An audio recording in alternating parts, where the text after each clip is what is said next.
Hello everyone, welcome to my channel. আমি দীপিকা। তো আজকে তোমাদের সাথে একটা নতুন ভিডিও শেয়ার করতে যাচ্ছি। তো আমি একজন মেকআপ আর্টিস্ট। তো আজকে আমি গেছিলাম তমলুকে, আমার কাজ ছিল। চলে এসেছি, কিন্তু ক্লায়েন্ট বলছে যে তুমি কেন 8টায় এসছো, 9টায় কেন আসোনি। তো আমি এরকম বলার কারণ, আমাকে ক্লায়েন্ট বলেছিল তুমি 8টার সময় চলে এসো, কারণ আমার বেবি যেহেতু অন্নপ্রাশন, তো ওর গায়ে হলুদ আছে, তো তাড়াতাড়ি আমি রেডি হয়ে নেব। তো তাই জন্য রীতিমতো আমায় 8টায় বলা হয়েছে। তো আমি রীতিমতো 8টায় পৌঁছে যাই, বাট ফোন করাই বলতে তুমি এত তাড়াতাড়ি চলে এসছো, ঠিক আছে তুমি এসে এখানে বসবে, আমি তাড়াতাড়ি সব কিছু করে নেব। তো রীতিমতো আমরা পৌঁছে যাই। এসে এখন বসেছি, জল টল খাবো দাবো। এখন সাজতে অনেক দেরি, সারাদিনের ব্যাপী অনুষ্ঠান। তো আমাদের পৌঁছাতে আমাদের মাজা খেতে দিয়েছিল। আর আমার যে ক্লায়েন্ট, আমি তাকে আগে থেকে চিনতাম, কারণ ওই ক্লায়েন্ট আমার কাছে আগে স্মুথনিং করিয়েছে এবং বিয়ের সময় সাজতে পারেনি বলে বলেছিল যে এইবারে আমি একটু সাজবো আমার ছেলের অন্নপ্রাশনে, তো তুমি এসো। তো আমি সেই ভেবে আমি ভাবলাম যে ঠিক আছে, যাওয়াই যাক, আমার আজকের দিনে কোনো কাজ নেই, তো একটা অন্নপ্রাশনের মেকআপ করতে যেতেই পারি। তো ওদের এত দেরি হচ্ছিল বলে আমরা একটু ওই ওদের বাড়ির আশেপাশে পাড়াটায় ঘুরতে বেরিয়েছিলাম। কি করব, খাওয়ান দাওয়ান হয়ে গেছে, এবার আমরা ঘুরতে বেরিয়ে পড়েছি। যেন মনে হচ্ছে লোকের বাড়িতে আমরা ঘুরতে এসেছি, কারণ নিমন্ত্রণ।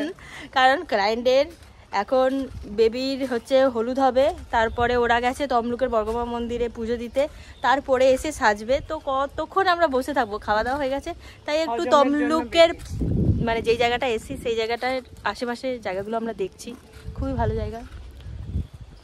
তো ঘুরতে ঘুরতে দেখছি যে এখানে জল পড়েই যাচ্ছে, কেউ বন্ধ করার নেই, তাই মধু গেছে যে একটু বন্ধ করে আসি। ও আমার স্টুডেন্ট, ও আমার সাথে গেছিলো আজকে।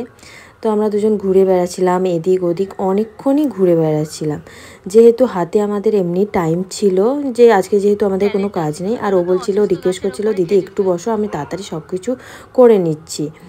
দিয়ে তো সেই মতো আমরা এদিক ওদিক ঘুরে বেড়াচ্ছিলাম, ভালোই লাগছিল।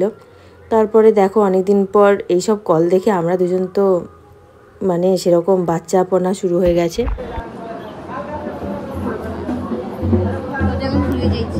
বুঝতে পারছেন কি অবস্থা আমাদের।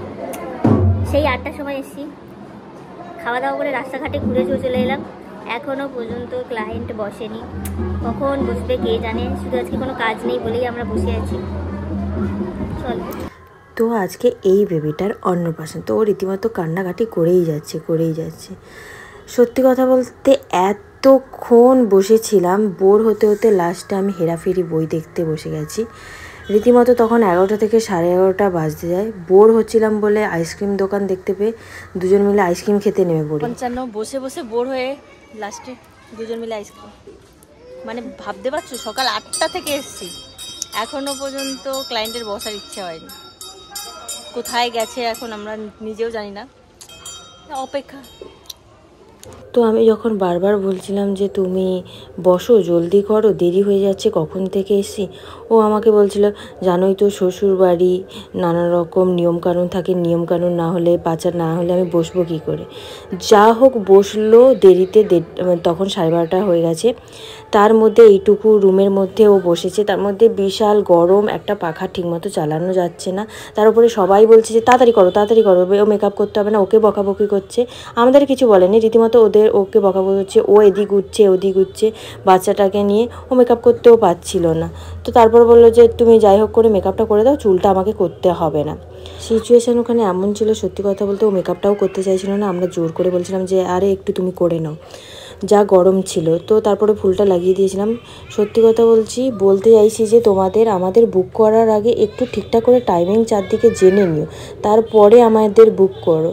যে টাকা দিচ্ছ মানে এই নয় যে ঘন্টার পর ঘন্টা আমাদের বসিয়ে রাখবে, মানে বিরক্তিকর লেগে যায়, অশান্তি লেগে যায়। শুধু আমি বলতে পারি না কাউকে, সেভাবে বলতে পারি না যে এরকম কেন করছো, আমি বেরিয়ে যাব, এই করব, বলতে পারি না, চুপচাপ মেনে নেই। তো এইসব ঘটনা অনেকবার আমার সাথে ঘটেছে, বাট কিছু করার নেই, যেহেতু আমি কাজটাকে ভালোবাসি।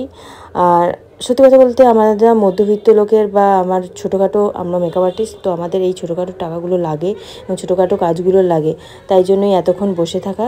তো আমার বাড়ি ফিরতেই 3টে।